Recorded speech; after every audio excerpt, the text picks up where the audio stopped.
Mi nombre es Ana Cristina, estoy en el grupo de evaluación de procesos. Mi equipo es Jordan Reyes y estamos realizando un proyecto para la construcción de una planta de ácido sulfúrico. Les vamos a explicar lo que vimos en la unidad 1. Jordan ya les explicó lo que viene siendo un diagrama de flujo de proceso y la identificación de la ruta principal de un proceso.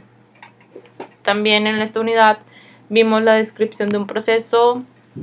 Con ayuda de un diagrama de flujo de proceso realizamos balances de materia y energía. También hicimos una lectura del capítulo 4 del Turton, donde te explica por qué es necesario entender las condiciones de proceso. Y por último desarrollamos el proyecto, en nuestro caso de ácido sulfúrico. Yo les voy a decir lo que a mí me llamó la atención sobre el tema del trazado de la ruta principal del proceso. Yo creo que es importante identificar la ruta principal porque así sabemos por cuál y en qué corrientes va pasando la materia prima antes de llegar al reactor. Y como sabemos, después del reactor pasa por distintos sistemas de separación y de purificación según sea el proceso y lo que necesite para convertirse en el producto final. Como sabemos, los reactivos se encuentran siempre en la parte izquierda del diagrama de flujo de proceso y se dirigen hacia el reactor. Y los productos se encuentran en la parte derecha del diagrama de flujo de proceso y se traza la ruta principal hacia el reactor, o sea, hacia atrás. Unos tips que a mí me llamaron la atención sobre el trazado de la ruta principal son las corrientes de recirculación y de bypass, porque no muchos tienen claro lo que son esas corrientes y cuál es la diferencia. La recirculación es donde la corriente sale del equipo, pero regresa al punto de origen. Por ejemplo, en un destilador que tiene su condensador y su reboiler, la corriente que sale del condensador y del reboiler siempre regresa al destilador. Y por ejemplo, en el bypass, la corriente sale del equipo, puede pasar por varias operaciones unitarias, pero ya nunca jamás regresa al punto de origen.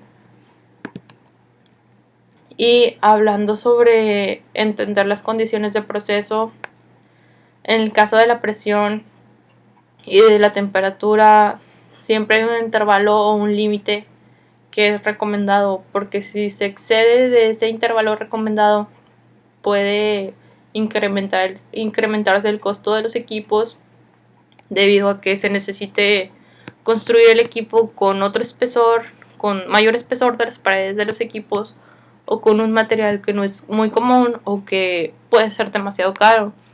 En este caso, pues el proceso o la construcción de la planta pues ya no es rentable porque estarías gastando demasiado en la construcción de los equipos. Y si se necesita operar un equipo excediendo estos intervalos recomendados, siempre tiene que haber una justificación. En nuestro caso, en nuestro proyecto, hablando de la presión, el intervalo utilizado en nuestro proceso es de 1 a 1.4 bar y el intervalo recomendado es de 1 a 10 bar.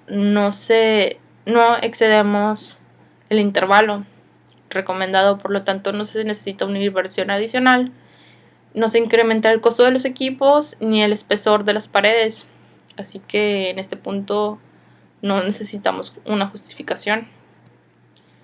Y hablando sobre la temperatura, el límite es de 400 grados Celsius para las corrientes de proceso y el límite en los reactores es de 250.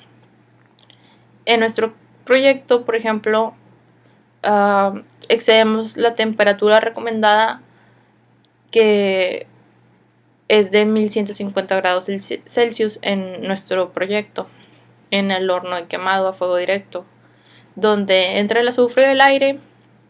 El azufre se atomiza de tal manera que las partículas pequeñas de azufre elemental pasan a fase vapor, donde se ponen en contacto con el oxígeno y reaccionan de una manera más eficiente. Nuestra justificación sería que se necesita alcanzar tal temperatura para lograr la oxidación completa de azufre elemental, para evitar la condensación de azufre elemental en equipos aguas abajo. Y los hornos son de 2 centímetros de espesor de acero al carbón, revestidos con 30 a 40 centímetros de espesor de refractario aislante. Así es como nosotros justificamos utilizar esa temperatura de 1150 grados Celsius.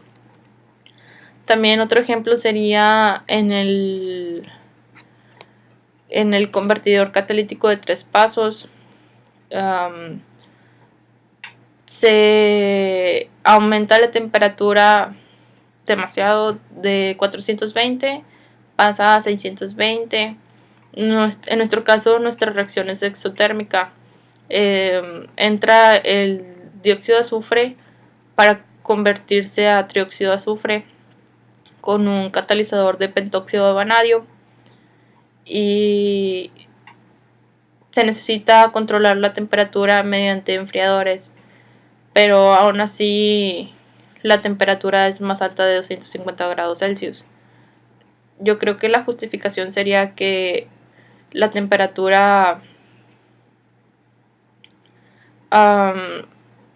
da lugar a una mejor conversión en la reacción, y así sale del tercer lecho el trióxido de azufre, pasa por un intercambiador de calor. El intercambiador de calor está a 120 grados Celsius, sale de esa corriente hasta llegar a una torre de absorción para la formación del ácido sulfúrico con el trióxido de azufre y ácido sulfúrico. Después pasan a un tanque de dilución donde se diluye con agua hasta llegar al producto final, que es ácido sulfúrico al 98%. Es nuestro proyecto en pocas palabras. Yo creo que aprendimos mucho en esta primera unidad.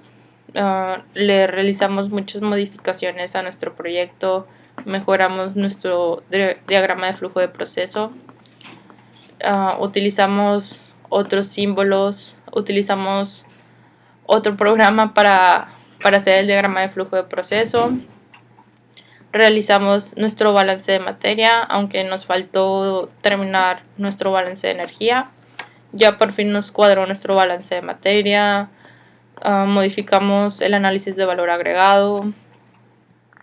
También realizamos las tablas de equipos y de corrientes.